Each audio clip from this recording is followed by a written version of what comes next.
Assalamualaikum warahmatullahi wabarakatuh.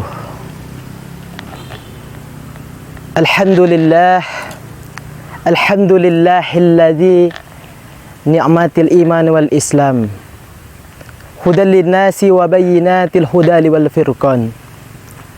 Ashhadu an la ilaha illallah wahdahu la syarikalah wa ashhadu anna Muhammadan abduhu wa rasuluh la nabiyya ba'dah.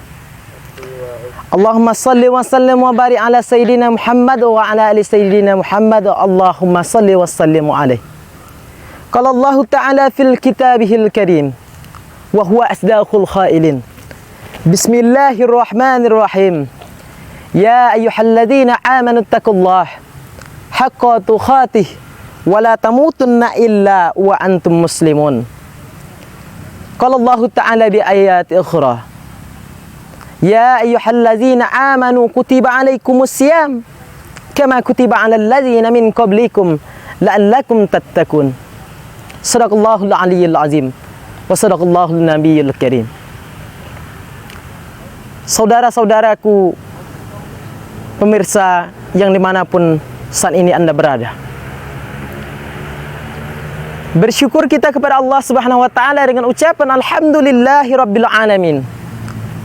Yang mana saat ini kita masih dapat diberikan oleh Allah Subhanahu wa taala nikmat dari detak jantung, hembusan nafas, darah yang menetes, hingga dengan nikmat yang saat ini kita rasakan kebersamaan yang ada di dalam diri kita, yaitu adalah nikmat umur panjang dan ruh yang bersemayam di dalam jasad. Maka sudah patut kita bersyukur kepada Allah Subhanahu wa taala. Salat bersimpulkan salam tak lupa pula kita curahkan buat junjungan alam, yakni Nabi Allah, Nabiul Karim, Nabi besar Muhammad sallallahu alaihi wasallam, dengan lafaz Allahumma salli ala sayyidina Muhammad wa ala ali sayyidina Muhammad, dan ucapan assalamu alayka ya Rasulullah. Insyaallah dengan kita selalu berselawat kepada beliau, kita akan mendapatkan syafaat di yaumil mahsyar nanti. Amin amin ya rabbal alamin. Saudara-saudaraku pemirsa yang dirahmati oleh Allah Subhanahu wa taala. Baik, sebagai tema judul kultum kita pada hari ini, untuk kebersihan hati, kelapangan dada, yaitu kita akan mengangkat yang dinamakan yaitu cinta. Berbicara tentang cinta, anak muda mengatakan cinta itu cerita yang berarti. Anak muda mengatakan cinta itu adalah lautan, ibaratkan gunung akan kudaki, lautan luas yang akan kuseberangi demi cintanya kepada seseorang. Namun bagaimana dengan cinta kita kepada Allah Subhanahu wa taala? Kalau kita sudah cinta kepada Allah, mengakui kita cinta kepada Allah Subhanahu wa taala, apa buktinya kalau kita cinta kepada Allah? Kalaulah seorang laki-laki cinta kepada Allah, maka dia akan melaksanakan segala perintah Allah. Dan andai kata kita bawa seorang laki-laki yang cinta kepada pacarnya, cinta kepada seseorang, dia akan mencari seperti apa keinginan dari seorang perempuan tersebut. Maka seperti itu pula bagaimana keinginan kita untuk mencari keberadaan Allah Subhanahu wa taala. Oke, di dalam Al-Qur'an dikatakan Allah itu berada pada aras ataupun arsy. Dia bersemayam di situ. Apakah benar? Namun tidak bisa kita katakan seperti itu karena Allah itu tidak bertempat. Namun bagaimana pencerahan, penafsiran yang sebenarnya? Jadi, menunjukkan kecintaan kita kepada Allah, yakni melaksanakan perintahnya. Apa yang kita laksanakan? Pada saat ini kita bulan suci Ramadan. Pada saat ini bertepatan pada bulan suci Ramadan, bulan yang penuh rahmat bagi umat Islam. Bulan yang penuh ampunan. Dan saat ini kita melaksanakan ibadah puasa. Dan di sini pula kita akan melaksanakan 3 hal ataupun 3 macam yang akan kita laksanakan di dalam rukun Islam, yaitu melaksanakan puasa, melaksanakan solat, menunaikan zakat. Namun sebaliknya, apakah dengan kita melaksanakan ibadah solat itu menunjukkan cinta kepada Allah?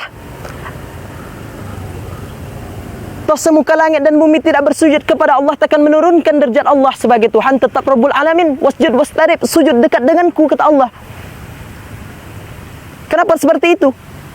Karena kedekatan kita dengan Allah maka akan mendekatkan apa keinginan kita, akan dipermudah oleh Allah Subhanahu wa taala. Perhatikan, seorang mahasiswa yang dekat dengan seorang dosen, maka dosen tersebut mudah memberikan bimbingan. Seorang bawahan dekat dengan atasan, maka atasan tersebut ataupun bawahan tersebut mudah urusan pekerjaannya. Maka bagaimana dengan kita dekat dengan Allah? Kalau dekat dengan Allah, maka Allah pasti akan menolong kita di saat kaki tak dapat lagi melangkah, di saat tangan tak lagi dapat mengayun. Disitulah Allah Subhanahu wa taala akan menolong kita. Saudara-saudaraku, pemirsa yang dimanapun saat ini berada, oleh karena itu perlulah kita mencintai Allah Subhanahu wa taala. Namun kita harus tahu siapa yang kita sembah. Ketika kita melaksanakan solat, apa kegunaan solat kita tersebut? Ketika kita melaksanakan ataupun menunaikan ibadah puasa, tujuan kita puasa tersebut apa? Apa yang harus kita sembah? Yaitu kita harus menyembah Allah Subhanahu wa taala. Namun di mana Allah itu? Tidak perlu kita tanyakan Allah itu di mana. Cuman yang menjadi pertanyaan kita adalah untuk meyakinkan kalau kita itu yakin kepada Allah adalah dengan keimanan kita. Coba kita perhatikan diri kita, bagaimana pula bayangan kita, bagaimana pula kita bisa melihat Allah sedangkan bayangan kita tidak bisa melihat kita.